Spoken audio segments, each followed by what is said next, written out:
ወደ ተለያዩ የውጭ ሀገራት ለስራ እንልካለን በማለት ከዜጎች ገንዘብ የሚሰበስቡ ህገወጦችን እንዲጠቁሙት የኢፌዴሪ ሴቶችና ማህበራዊ ጉዳይ ሚኒስቴር ጠይቋል። ሚኒስቴር መስሪያ ቤቱ የ2018 በጀት ዓመት የመጀመሪያ ሩብ ዓመት የስራ ክንውን ሪፖርቱን ለህዝብ እንደራሴዎች ምክር ቤት የጤና ማህበራዊ ልማት ባህልና ስፖርት ጉዳዮች ቋሚ ኮሚቴ ባቀረበበት ወቅት ህገወጥ የሰዎች ዝውውር የበርካቶች እንግልት መንስኤ እንደሆነ ስለመምጣቱም ተነስቷል። የሚኒስቴር መስሪያ ቤቱን ሪፖርት የገመገመው ቋሚ ኮሚቴው ከህገወጥ የሰዎች ዝውውር ባሻገር የሴቶችና የህፃናት ጥቃት መበራከትን እንዲሁም ደግሞ ሌሎች ማህበራዊ ፈተናዎችን የተመለከቱ ጥያቄዎችን አንስቶ በሚኒስቴር መስሪያ ቤቱ የስራ ኃላፊዎች ምላሽና ማብራሪያ ተሰጥቷል። ሰላማዊት ሽፈራው በዝርዝር ተመልክተዋለች።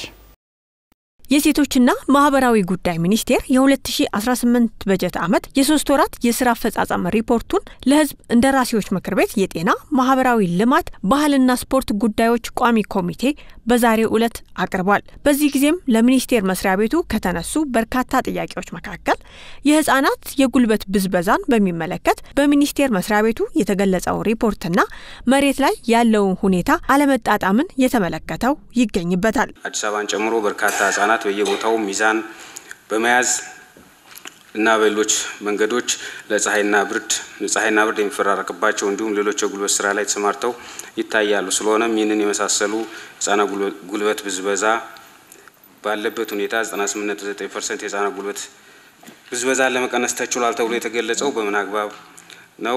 ሰዎች ወደ ጎዳና ዜጎች እንዲወጡ እያረጋቸው ነው ያሉት። እንግዲህ ብዙ ናቸው ምክንያቶቹ።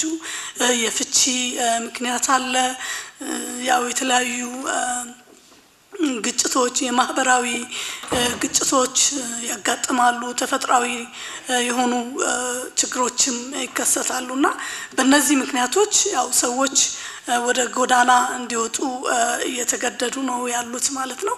ይሄ ችግር አንድ ሚኒስቴር መስሪያ ቤት ወይም ጥቂት ተቋማት ስለሰሩ የሚቀረፍ አይደለም። ሁሉም ማህበረሰባችን ኃላፊነት አለበት። በተለይ እኛ ትኩረት አድርገን የምንሰራው የሶሻል ሴፍ ጋርዲንግ የምንለው ችግሮች ከመከሰታቸው በፊት የመከላከል ስራ ላይ አጥብቀን እንሰራለን።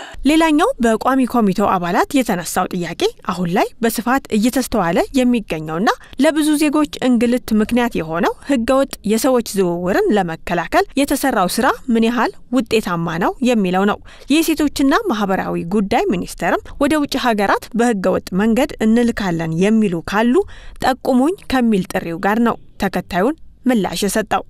ካናዳ እንልካለን እዚህ ሀገር እንልካለን ብለው አስመስለው ያቀርባሉና ያ ሰው አምኖ በዛ እንዲሄድ ያደረገን ያለው እነዚህ ነገሮች ስህተት መሆናቸው ወንጀሎቹ እየረቀቁ መሄዳቸውን ግንዛቤ በመስጠት ምናሳውቅ ይሆናል። ሌላው ትልቁ ማህበረሰቡ እዚህ ጋር መደገፍ አለበት።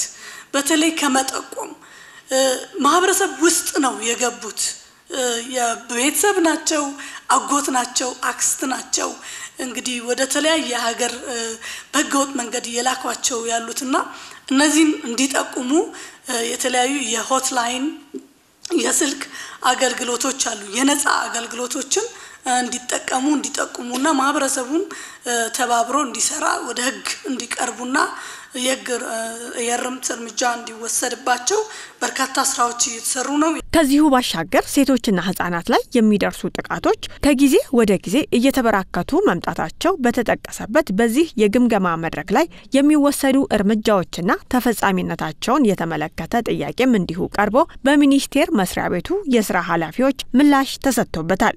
ጾታዊ ጥቃቶች እየተባባሱ መምጣቱና በህዝብ ውክልና መድረክ ከተለያዩ ምርጫ ክልሎችም ጉዳዩ ተነስቷል። ይሁንና ይህን እየተባባሰ የመጣውን የሴቶችና ህፃናት ጥቃት ለመቀነስ ያልተቻለበት ምክንያት ምንድነው? አጥፊዎችን ተጠያቂ ከማድረግ አኳያ ከሚመለከታቸው ባለድርሻ አካላት ጋር ምን እየተሰራ ይገኛል? ምርመራው ከምስክር ባለፈ ደግሞ የፎረንሲክ ምርመራዎቹ በተሻለ መንገድ እንዲደራጁ ከማድረግ አንፃር ሰፊው ስራዎች የተሰራ ያለበት ሁኔታ ነው ያለው።